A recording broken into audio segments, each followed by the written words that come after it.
La doppia personale di Massimo Poldelmengol si intitola Opera al Nero.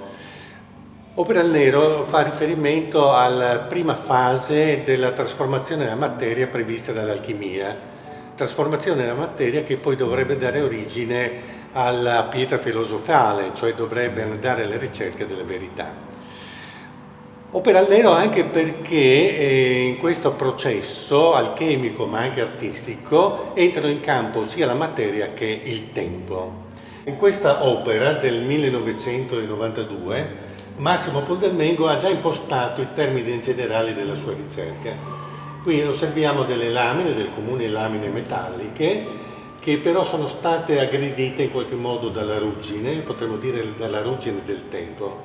L'artista ha protezione di tale processo ha posto un cristallo, un vetro, su cui vediamo anche delineato un semicerchio con anche un raggio che in qualche modo può diventare anche il segno di un pendolo, quindi di una temporalità che agisce anche più in generale.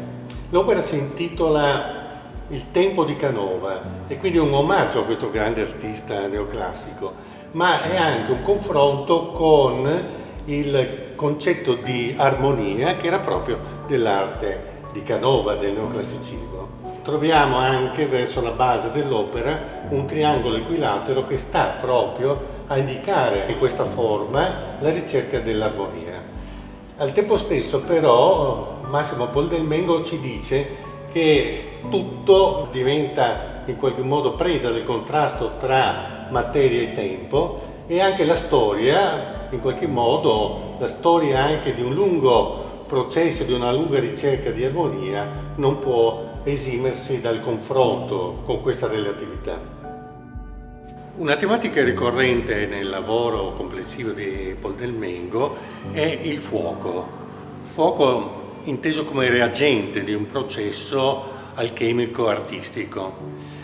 E in quest'opera, in questa videoinstallazione, vediamo 3 metronomi avvolti dalle fiamme di un fuoco che distrugge ma al tempo stesso rigenera.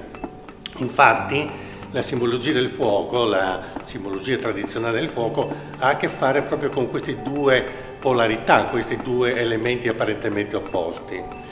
Il metronomo sta a indicare la misurazione del tempo, con il suo ossessivo anche tic-tac, però al tempo stesso il metronomo è anche generatore di armonia musicale e quindi rappresenta al meglio la resilienza della vita, la resilienza di tutte le cose, la doppia polarità di materia-tempo che ha a che fare con l'arte, ma non solo con l'arte.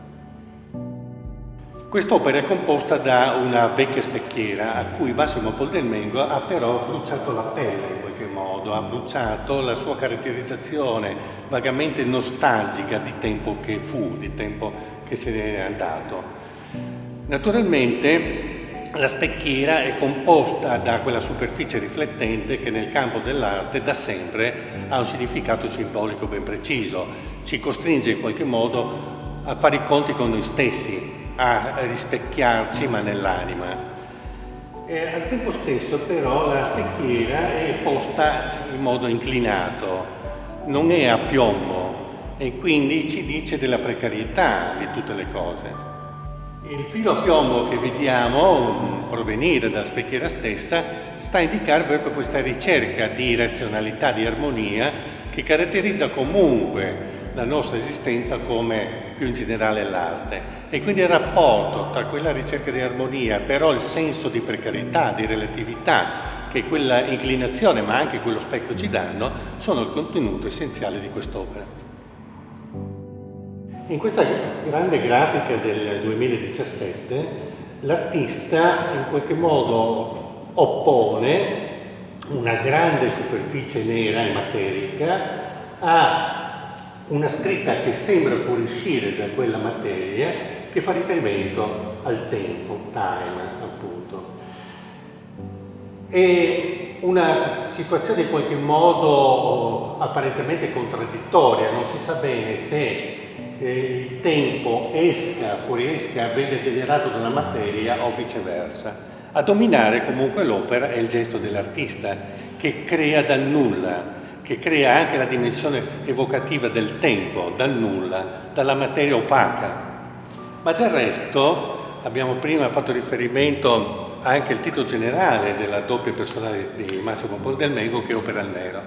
E questa grafica rappresenta al meglio il processo alchemico per cui dalla materia oscura, dall'opera al nero, si deve andare verso la luce, cioè verso la creatività, che in qualche modo rappresenta una luce appunto di resilienza attraverso la quale noi possiamo in qualche modo anche confrontarci con la realtà grezza o bruta della materia.